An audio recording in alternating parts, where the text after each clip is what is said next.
Budget নিয়ে আলোচনা হচ্ছে।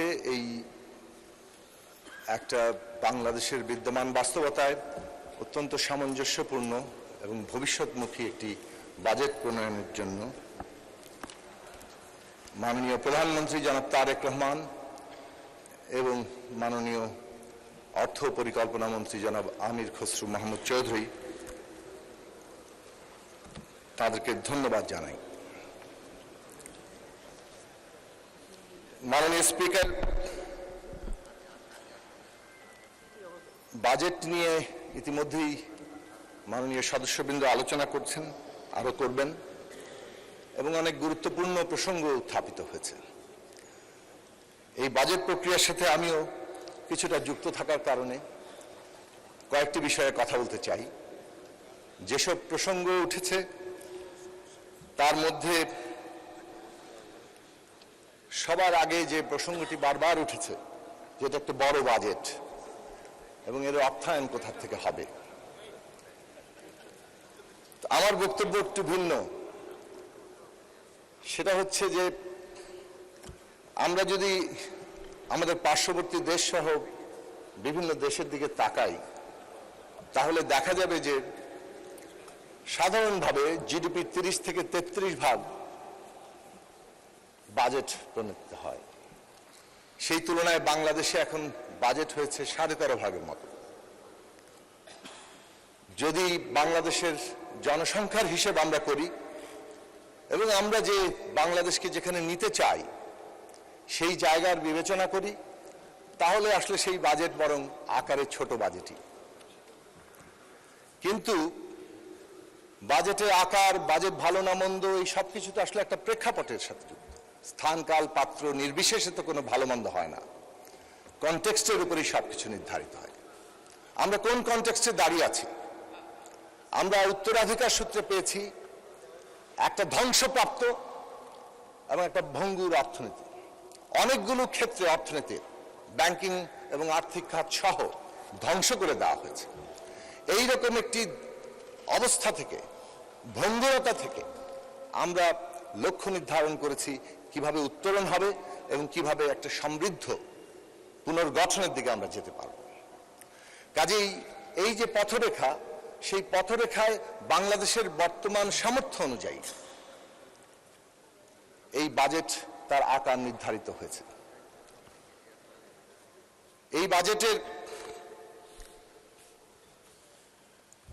আকার আরো বড় হতে পারত, কিন্তু সামর্থ্য যতটুকু আছে সেই জায়গা থেকে দাঁড়িয়ে আমরা কোন নীতিতে যেতে পারতাম।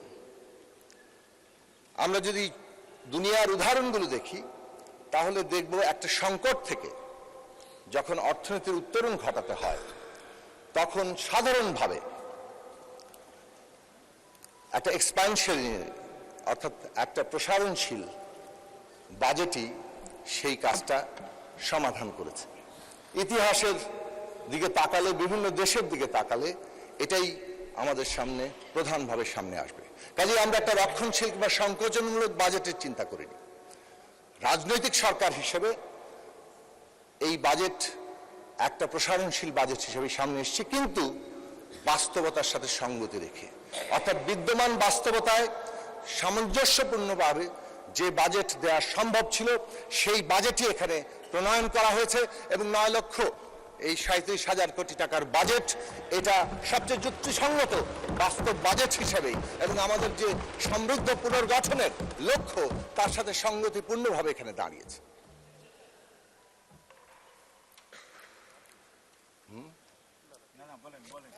দ্বিতীয় বিষয় এসছে যে আমরা এর অর্থায়ন কোথা থেকে করব। অর্থায়ন নিয়ে সবার যে উদ্বেগ, সেটা অস্বাভাবিক নয়, কিন্তু এই অর্থায়নে যে 6,95,000 কোটি টাকা আমাদের রাজস্ব আদায়ের লক্ষ্যমাত্রা ঠিক করা হয়েছে, বর্তমান যে পারফরমেন্স এনবিআর এর, সেটা দিয়ে সবাই আশঙ্কা করছেন এই টাকা উঠবে না। এবং এমনকি কোনো সদস্য বলেছেন যে আমরা তো প্রায় 1 লক্ষ কোটি টাকা নতুন করে ঋণ নিয়ে ফেলেছি। আমাদের বাজেট ইয়ার তো শেষ দিকেই আসে এবং আমরা যখন এই সরকার দায়িত্ব নিয়েছে 4 মাস হচ্ছে চলতি বছরের শেষ দিক, তো শেষ দিকেই তো ঋণগুলো বেশি হবে। এই ঋণের নিয়ে চিন্তা করার চাইতে এটা তারা চিন্তা করেননি যে বিগত 4 মাসে সরকারের গৃহীত পদক্ষেপের কারণে এনবিআর এর আগের যে 24-25 সালের বাজেটের শেষ 4 মাস তার তুলনায় সিগনিফিকেন্টলি উল্লেখযোগ্যভাবে রাজস্ব আদায় বাড়িয়েছে। মাননীয় অর্থমন্ত্রী তার বক্তৃতায় এর হিসেব সহ হাজির করবেন আশা করি। আমরা কি কি পদক্ষেপ নিয়েছি? বাংলাদেশে কর জালিয়াতি, কর রেয়াত দেওয়া, কর ফাঁকি দেওয়া, এইসব কারণে আমাদের প্রয়োজনীয় রেভিনিউ আসে না। সে কারণে আমরা অটোমেশনের মধ্যে গিয়েছি, কর জালিয়াতি, কর ফাঁকি এবং কর রেয়াত এগুলো যাতে বন্ধ করা যায়, যার ফলে উন্নতি দেখা যাচ্ছে ইতিমধ্যেই। এবং অটোমেশন খুব দ্রুত সম্পন্ন হবে। একটু আগেই এই এনবিআর অটোমেশনের সহ আরো 5টি প্রতিষ্ঠানের অটোমেশনের যে কর্মসূচি উদ্বোধন, সেইগুলো প্রোগ্রাম থেকে আমি এসেছি। সেই জায়গা থেকে বলতে পারি যে অটোমেশন দ্রুততম সময়ের মধ্যে সম্পন্ন করে এই বাজেটের যে অর্থায়নের লক্ষ্যমাত্রা অভ্যন্তরীণ আয় থেকে করা হচ্ছে সেটা আমরা পূরণ করতে সক্ষম হব এবং সেই পথেই আমরা এগিয়ে যাব। ট্যাক্স বেস বাড়ানো হয়েছে, ট্যাক্সের কিন্তু উপরের দিকে বাড়ানো হয়নি। এখন অনেকেই ট্যাক্স বেস যখন বাড়ানো হয় তখন আবার কার কার কাছে গেলেও মুদি দোকানদার কাঁচা বাজার পর্যন্ত যাবে কিনা সে নিয়ে উদ্বেগ প্রকাশ করেন। উদ্বেগ নিঃসন্দেহে আমাদের প্রকাশ করতে হবে, কেননা জনগণকে আমাদের স্বস্তিও দিতে হবে। কিন্তু অত্যন্ত যৌক্তিকভাবে এই ট্যাক্স বেস বাড়ানো হয়েছে এবং প্রাথমিকভাবে যাতে দক্ষতার সাথে এই ট্যাক্স আদায় করা যায় তার জন্য ফ্ল্যাট রেটে সামর্থ্য অনুযায়ী এটা নির্ধারণ করা হবে। এবং সবশেষে যেটা বলবো যে এনবিআর রাজস্ব আদায়ের ক্ষেত্রে নীতি নির্ধারণ এবং বাস্তবায়ন দুটোকে আলাদা করে নীতি নির্ধারণকে পুরোপুরি আমলাতন্ত্র মুক্ত করে এই বিষয়ক বিশেষজ্ঞদের নিয়ে এই নীতি নির্ধারণী জায়গা তৈরি হবে। কারণ বাংলাদেশে রাজস্ব আদায়ের অন্যতম সংকটের উৎস হচ্ছে এই রাজস্ব নীতির জায়গা। 3টা গুরুত্বপূর্ণ নীতিগত জায়গা নেওয়ার কারণে এইটা আমরা স্পষ্ট করে বলতে পারি। এবং রাজস্ব ফাঁকি, রাজস্ব এই যে রেয়াত দেওয়া, এই সমস্ত কিছু বন্ধ করার দৃঢ় উদ্যোগের কারণে আমরা স্পষ্ট করে বলতে পারি যে এই অর্থ বছরে, আগামী অর্থ বছরে আমরা যে লক্ষ্যমাত্রা ঠিক করেছি সেই লক্ষ্যমাত্রা অর্জিত হবে। এবং খেয়াল করবেন, ঋণ নির্ভরতা নিয়ে অনেক কথা বলা হয়েছে, কিন্তু ঋণ নির্ভরতা, ঋণ ছাড়া, বাজেট ঘাটতি ছাড়া বিদ্যমান অর্থনৈতিক ব্যবস্থায় কোথাও বাজেট হয় না। কথা হচ্ছে যে আমরা কি ঋণ নির্ভরতার দিকে যাচ্ছি? আমরা কি রাজস্বকে কনস্ট্যান্ট একটা জায়গায় আটকে থাকা অচলাবস্থার মধ্যে রেখে ক্রমাগত ঋণ বাড়িয়ে যাচ্ছি? মোটেই তাই না। বরং অভ্যন্তরীণ রাজস্ব আয় বৃদ্ধির যেমন পরিষ্কার নীতিগত অবস্থান আছে, অন্যদিকে ঋণ নির্ভরতা কমানোর স্পষ্ট ইঙ্গিত আছে, যেটা আপনারা এই বাজেটের প্রকাশিত গ্রন্থগুলো নানা রকম যে দেখানো হয়েছে সেখানে স্পষ্ট করে বলা হয়েছে যে আমরা কিভাবে এই ঋণ নির্ভরতা কমাবো। এই আগামী অর্থ বছরে শতাংশ আকারে যা ঋণ করা হচ্ছে সেটা পূর্ববর্তী অর্থ বছরের চাইতে কম, এবং এই ধারা অব্যাহত থাকবে এবং আমরা একটা রেশনাল নির্ভরতার দিকেই অগ্রসর হব। এইটা হচ্ছে বাজেটের নীতিগত জায়গা। তাহলে বাজেটের প্রধান দিকটা হচ্ছে যে একটা বাজেট নিছক আর্থিক বিবরণী হয় না। এটা আমরা সবাই বলি, এখানে বহুবার বলা হয়েছে যে বাজেটের মধ্যে একটা দেশের আর্থসামাজিক রাজনৈতিক নীতির প্রতিফলন থাকে। এই বাজেটে এটা বিশেষ করে বলতে হবে যে একটা সরকার দায়িত্ব নিয়েছে, সংগ্রামের মধ্যে দিয়ে এসছে, অনেক আত্মত্যাগ, রক্ত তার প্রতি দায়বদ্ধ আছে, এবং সেই কারণে ওই 31 দফা যে লক্ষ্যমাত্রা ছিল তার আলোকে যে নির্বাচনী ইস্তেহার তৈরি হয়েছে এবং সেই নির্বাচনী ইস্তেহারের যে পরিকল্পনা প্রকাশিত হয়েছে, বাজেটটা যাতে পুঙ্খানুপুঙ্খভাবে তাকে প্রতিফলিত করে তার জন্য মাননীয় অর্থমন্ত্রী তো বটেই, খোদ মাননীয় প্রধানমন্ত্রী ঘন্টার পর ঘন্টা, দিনের পর দিন প্রতিটি জায়গা পুঙ্খানুপুঙ্খভাবে দেখেছেন। এবং আমরা আবারও বলি, বাজেট প্রক্রিয়ার সাথে কিছুটা যুক্ত থাকার ফলে আমি এটা সাক্ষ্য দিতে পারি যে এইটা বাংলাদেশে একটা দৃষ্টান্ত হয়ে আছে এবং ভবিষ্যতে থাকবে।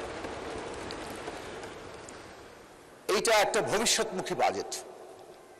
আবারও বলেছি, সমৃদ্ধ পুনর্গঠনের দিকে যাওয়ার প্রাথমিক ভিত্তি, এবং সে কারণেই একটা সিগনিফিক্যান্ট প্যারাডাইমিক শিফট। আগেকার বাজেটগুলোর চাইতে এই বাজেট পরিষ্কার করে প্রত্যেকটি সিদ্ধান্তের ক্ষেত্রে একটা নীতিগত অবস্থান নিয়েছে। সেটা কোন জায়গায় কর কমবে, কোন জায়গায় কর বাড়বে, এটা কোনো রকম কোন নীতিগত সিদ্ধান্ত প্রত্যেকটি পেছনের মধ্যে আছে।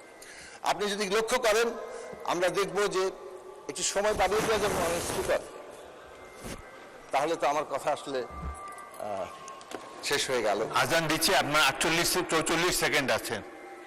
আচ্ছা, আমি সংক্ষেপে শেষ করে ফেলি যে আমরা গ্রোথের কথা বলা হয়েছে, ইনফ্লেশনের কথা বলা হয়েছে, কর কমানোর কথা, কর বাড়ানোর কথা বলা হয়েছে, কিন্তু প্রত্যেকটির পিছনে নীতিগত জায়গা আছে। বাজেট বাস্তবায়নের জন্য পরিষ্কার রূপরেখা তৈরি করা হচ্ছে, এবং সেই রূপরেখা অনুযায়ী আমরা দ্রুততম সময়ের মধ্যে সময়াবদ্ধ এবং ব্যয়সীমার মধ্যে যাতে বাজেট বাস্তবায়ন করতে পারি তার উদ্যোগ নেওয়া হচ্ছে। এবং এই যে ডিরেগুলেশন, এই যে এনার্জি সাপ্লাইয়ের নিশ্চয়তা, এই যে আর্থিক খাতের এবং ব্যাংক সেক্টরের শৃঙ্খলা ফিরিয়ে আনা, প্রত্যেকটি হচ্ছে আমাদের আগামী দিনে বিনিয়োগ নির্ভর কর্মসংস্থানমুখী সারা দেশের।